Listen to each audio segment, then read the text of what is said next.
We're fucked. The lieutenant's voice cracked over comms as Taliban fighters closed in on their pinned SEAL team in the Korangal Valley. 8 operators trapped, 2 wounded. Extraction impossible. Nobody knew that 2,400 meters away, Petty Officer First Class Natasha "Ghost" Kowalski was already settling behind her Barrett M107A1, calculating wind drift that would push her round nearly 40 feet off target, a shot that would require perfect mathematics to save 8 lives.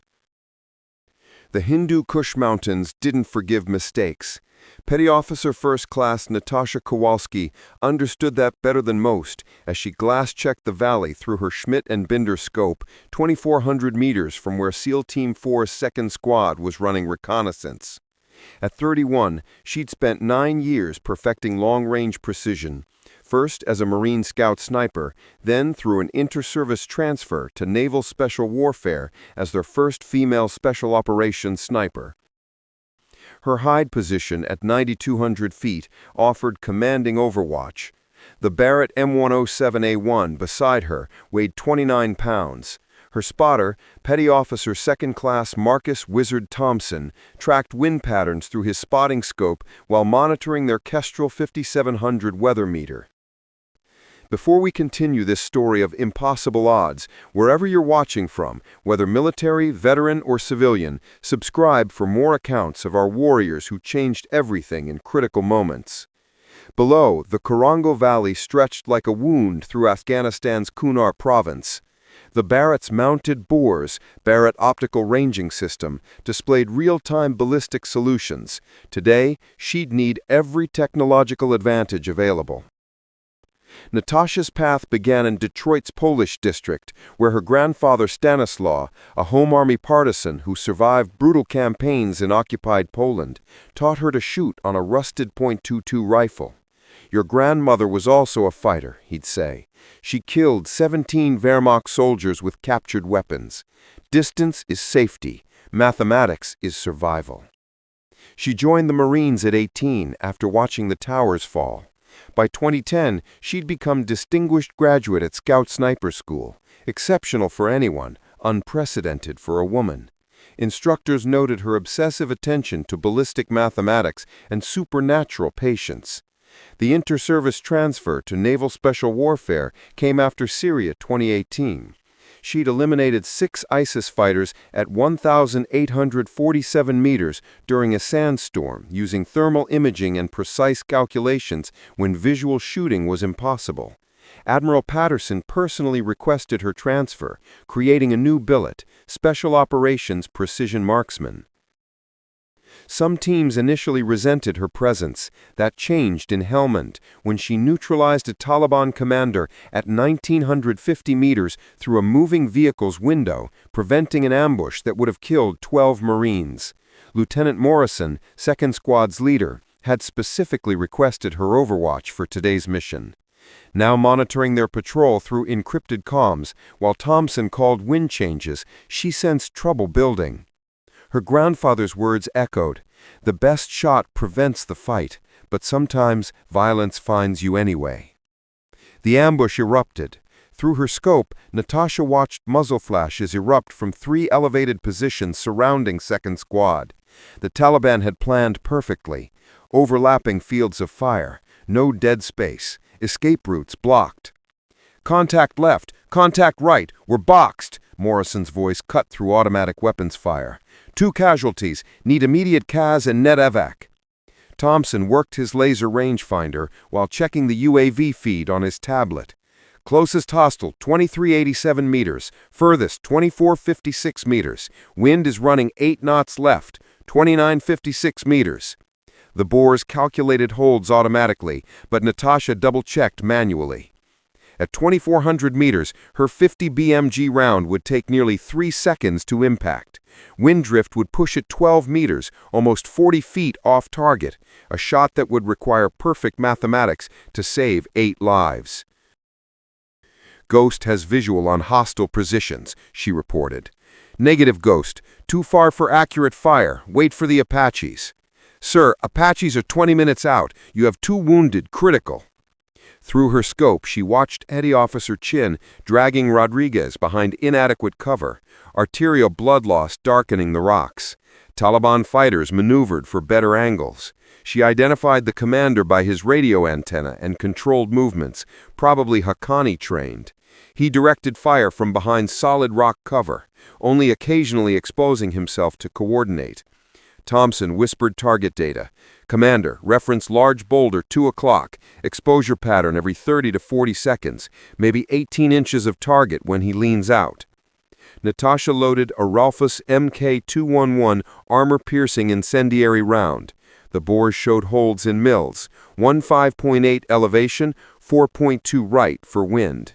She'd have to aim into empty space where mathematics predicted a human would be 3 seconds later. Thompson started counting down the pattern.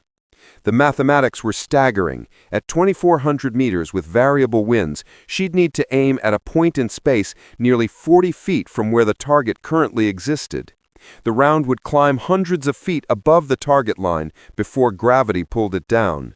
1 mil of error meant missing by 8 feet. Natasha's breathing slowed to 4 breaths per minute. Her heart rate dropped to 42 beats, a biofeedback technique from her grandfather's partisan days, hiding from German patrols. Through her earpiece, Rodriguez's gasps grew weaker. Chin reported continuing blood loss despite tourniquets. Morrison called for smoke, already expended. Someone, Peters, the kid from El Paso, was praying in Spanish between magazine changes. Her grandfather survived the Warsaw Uprising with captured German rifles. Her grandmother held a bridge for 2 days with limited ammunition. Polish stubbornness, Stanislaw called it, the refusal to accept mathematical defeat. 20 seconds, Thompson whispered, tracking the pattern through his spotting scope. The Taliban commander moved slightly, shoulder visible for 2 seconds before disappearing. She'd seen enough. His pattern was consistent: lean out, assess, coordinate, return to cover.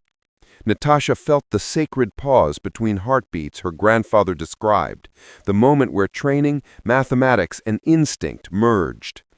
The bores confirmed her holds. Thompson called wind holds. The equation was complete. 10 seconds to exposure, Thompson counted. Ghost, we're black on ammo, Morrison's strained voice reported.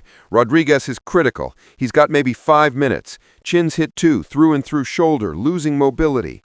Natasha fine-tuned her position. The Barrett's 29-inch barrel perfectly level, bipod locked.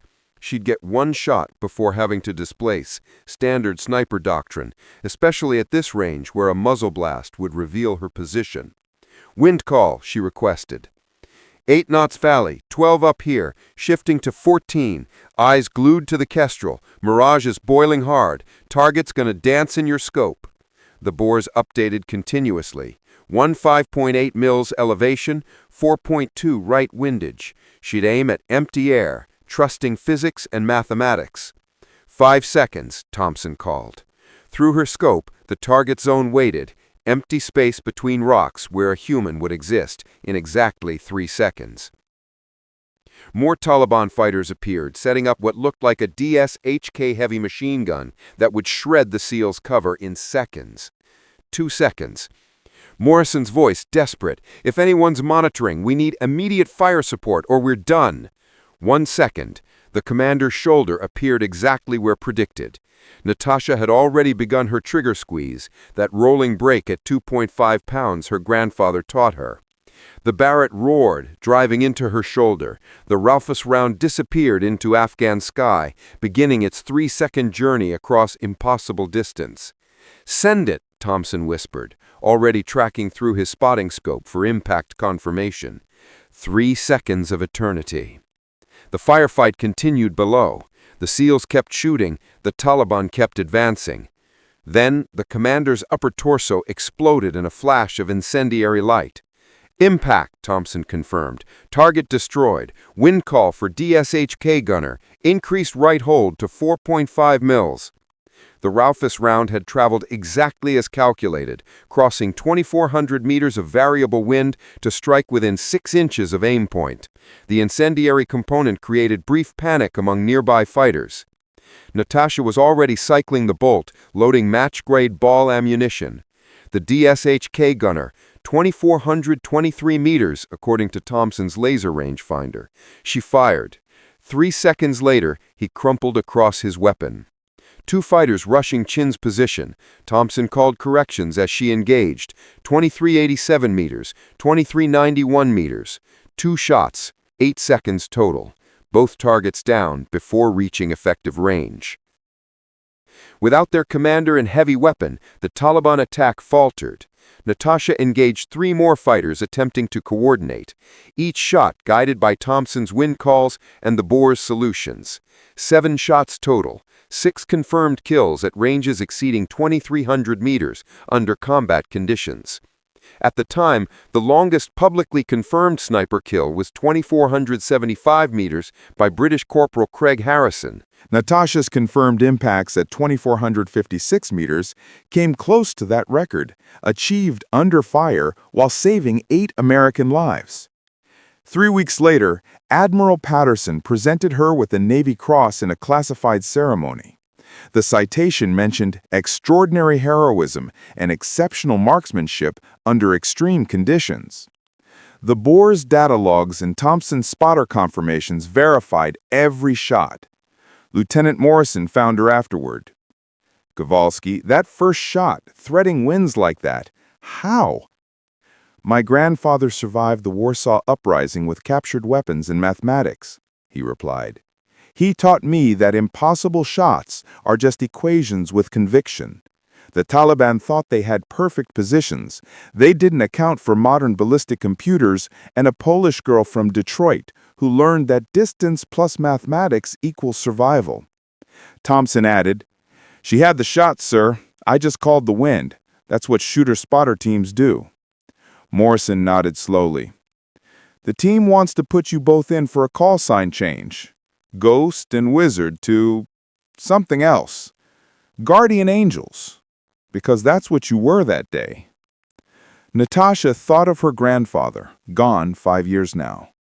Mathematics is survival.